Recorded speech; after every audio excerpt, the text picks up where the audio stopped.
Welcome to Dead Good Book Reviews. I'm Judith, and today I'm bringing you the Get to Know the Fantasy Reader book tag. I got tagged in this yesterday by Justine, and it looked like a lot of fun. I thought I would film it. This is originally from the Book Pusher, I believe. I will link all of the relevant information you will need to know in the description below, so be sure to check that out. So yeah, this is your standard tag. It's got some questions. I've already thought of some answers. I'm not going to do this without some preparation because I think I would be blithering all day. We really don't want that. First question is, what is your fantasy origin story? How you came to read your first fantasy novel? So I have two answers for this.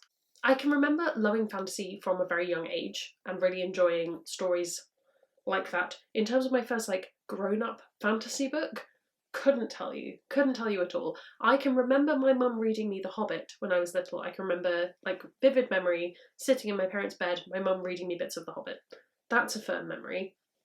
I also obviously have the book series that shall not be named. I can remember reading that when I was younger. But the first fantasy book that I can remember buying, and this is a weird start to this tag, but my dad is a minister, he's a vicar, and where was I? My dad's a vicar, and at some point in history, there was a fund that was set up for vicars' kids who wanted to go to school. Obviously, that wasn't an issue in 2008, 2010, whenever I was receiving this money. So at that point, it just had to go on something that was for educational purposes.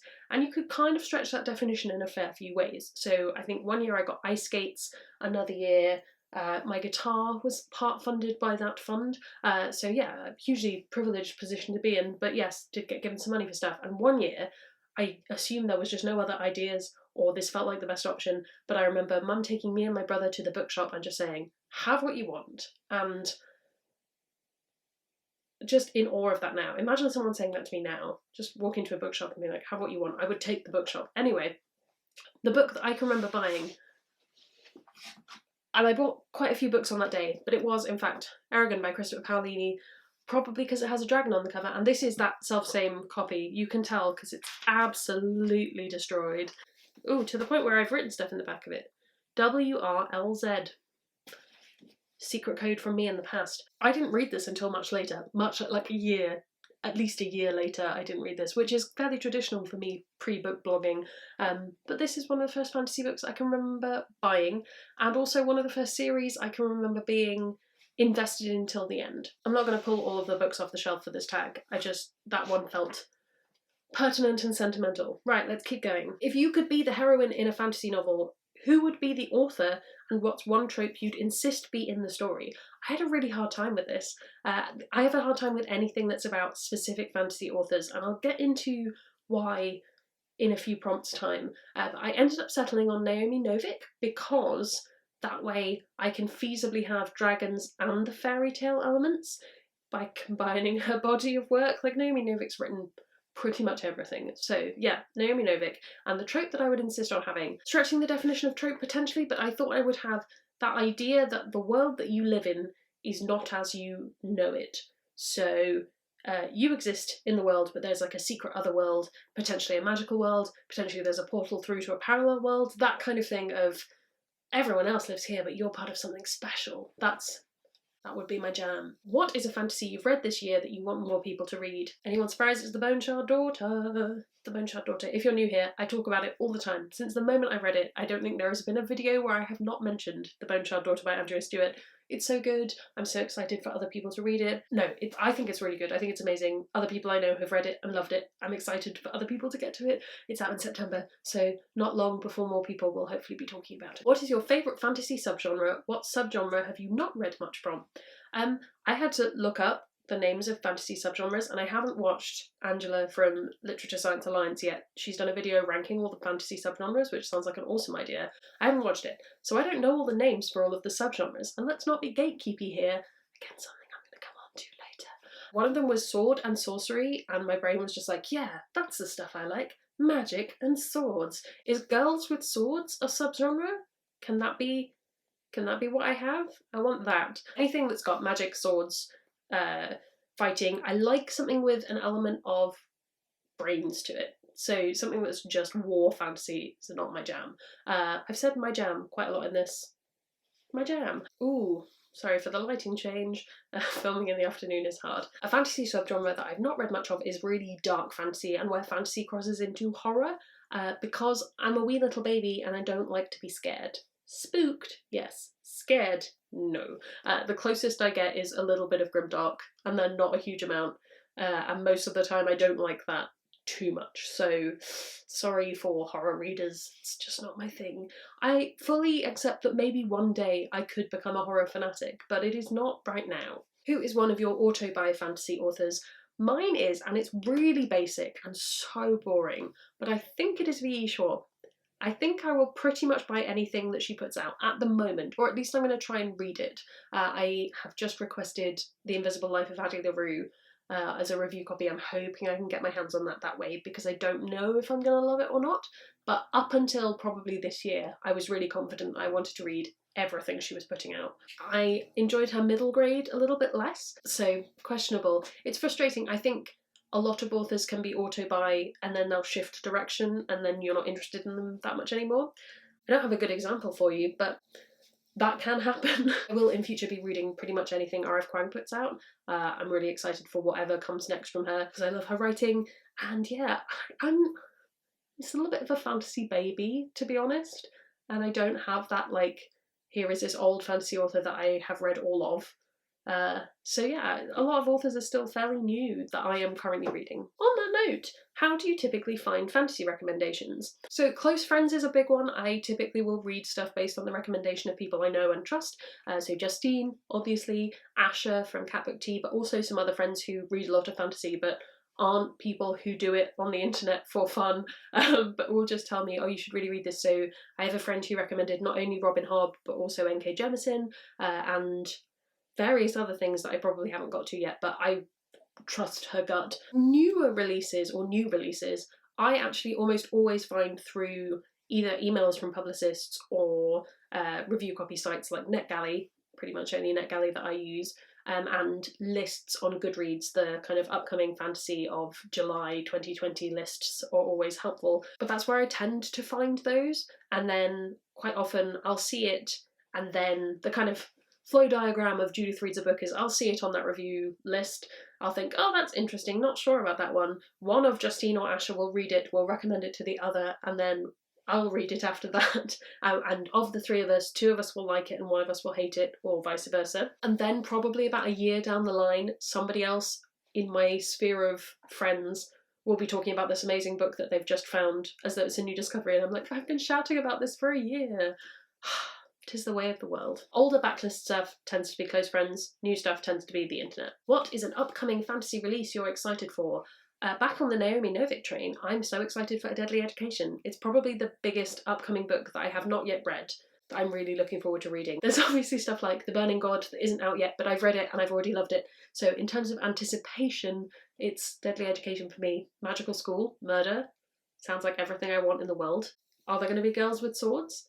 I will settle for girls with spells. What is one misconception about fantasy you would like to lay to rest? If only for my own mental health. I'd really like to get away from the idea, and I'm struggling with it in myself, but I'd love to get away from the idea that to talk about fantasy, there are things you have to have read, and I think it's a problem in pretty much every genre. Sci-fi is a big one that has a lot of the problem of gatekeeping, but this idea of you can't comment on that new fantasy release because it's just copying this book that you haven't read but we've all read because it's a classic of the genre. And I think classics are important. It can be really interesting to read a book that is a classic after having read a thing that it might be referencing or is similar to. So for example, this is pulling in YA, but I read Six of Crows a long time before I read The Lies of Locke Lamora to compare to heist kind of books, and had a very different reading experience to someone who read them in the opposite order. And I think that's interesting, but the fact that I hadn't read The Lies of Locke Lamora yet was not a reason that I couldn't talk about fantasy. I've really struggled with voicing my own opinions about books because I'm always worried that there's something I will have missed in a reference, in something it's similar to,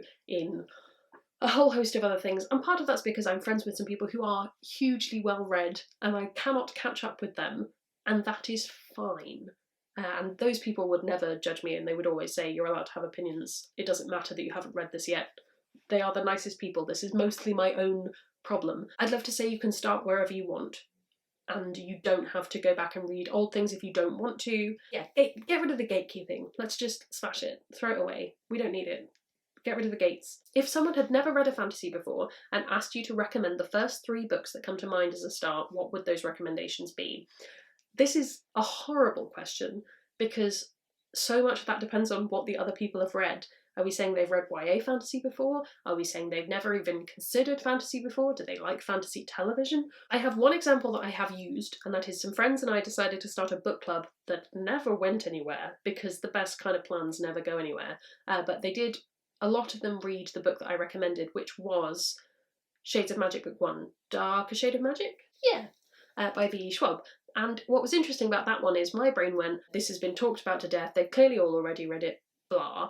And actually all of them went, never even heard of this, never even heard of the author, don't know what this is, sounds great, and read it and really enjoyed it. And it was a big reminder of how echo chambery the book Twitter and book internet is. That was really fascinating, actually. So that's one that I would actually now confidently recommend to people. I've also recommended The Bone Ships by R.J. Barker. I said I wouldn't hold on to them up. I won't. Just because I think that's a really strong book and it's so new still, pretty comparatively new. Not many people have talked about it, and it's a really good, fun book, and it crosses a lot of things for different people, I think. And it's well written and good fun. It would be a tough one to recommend and would require a lot of explanation. But at the moment, if someone was saying, what are the big fantasy books that I need to read now? So not in terms of, I want to discover the tropes of fantasy and the history of fantasy. If they said, get me up to speed with what's trendy right now, I would probably recommend The Poppy War to them, and I would probably recommend, I'm going over the limit, never mind. I'd probably recommend the David Bad trilogy as well, depending on the person and their preferences and how strong their spirit is. Who is the most recent fantasy reading content creator, that's a sentence, you came across that you'd like to shout out? Recent people I have added to my subscription feed include basically everyone that Justine shouted out in her video yesterday. I'm very excited to keep discovering people that way. Who else was on my list? I wanted to poke you towards Nikki from Books and Lemon Squash, who reads all sorts of things, including fantasy and some YA, but she's newish to booktube and she's awesome, and she did a video with her mum recently and it was my favourite thing and it was really wholesome and good. And I just really like Nikki as a person. I think she's great. Today I subscribed to Starla Reads. All these people will be linked below, and I'm really loving her content so far. I'm trying to intentionally diversify what I watch because at the moment I just watch a bunch of white people that I know personally. Older person I've been following, as in I followed her for longer, but Monique at Book Witch Reviews is also awesome, and Angela at Literature Science Alliance, who I've already mentioned. Her content blows my tiny mind. It's so good. I wish I could create content like Angela creates content. Oh, it's so good. Books of Amber is amazing. All these people I watch. I'm not connected with as many people who read just fantasy or just science fiction and fantasy in the same way that I'm so stuck in a genre, not a genre rut, but I'm so stuck in this is the genre that I want to read, and I'm not that interested in being outside of it. Like, I'll throw in a Daisy Jones and the Six, I'll throw in a Smoke Gets in Your Eyes, that kind of thing, but primarily I'm not going out and being like, yeah, I really want to read historical romance this month. Like, I'm okay. So if you are one of those people, or you know any people who are good for that, then put them in the comments. That's what I mean. Who do I tag? Is a big question and a tricky one, and one that fills me with the deep dread of, are these people my friends? Do I feel confident in tagging people? What is the etiquette of this social situation? But I'm going to tag Nikki because I think it'd be really interesting. Nikki, do the thing. And I'm going to tag Asha, who is not a booktuber, but I think I would really like to hear her comments on all of these. So feel free to do as blog post, Twitter thread, or direct message to me, or next conversation we have, maybe we base it on these prompts. I don't know why we would do that, but I really want to know what Ash's answers to these questions are. And I also tag you, and I tag your mum. This was a really good tag. I thought it was really interesting. It got me thinking about some of my thoughts about fantasy. It got me thinking about my thoughts. Let me know what your thoughts are in the comments. I've said thoughts way too many times. You can also follow me on all of my social media. It's all linked below. You can subscribe. It makes me feel loved and appreciated, and I will see you in the next one. What is your favourite fantasy subgenre? What subgenre? I can't speak, because obviously there's stuff like Another Lighting Change. I'm just thinking, I can't think of Release the River. That's what I'm thinking of, is Treebeard. Anyway.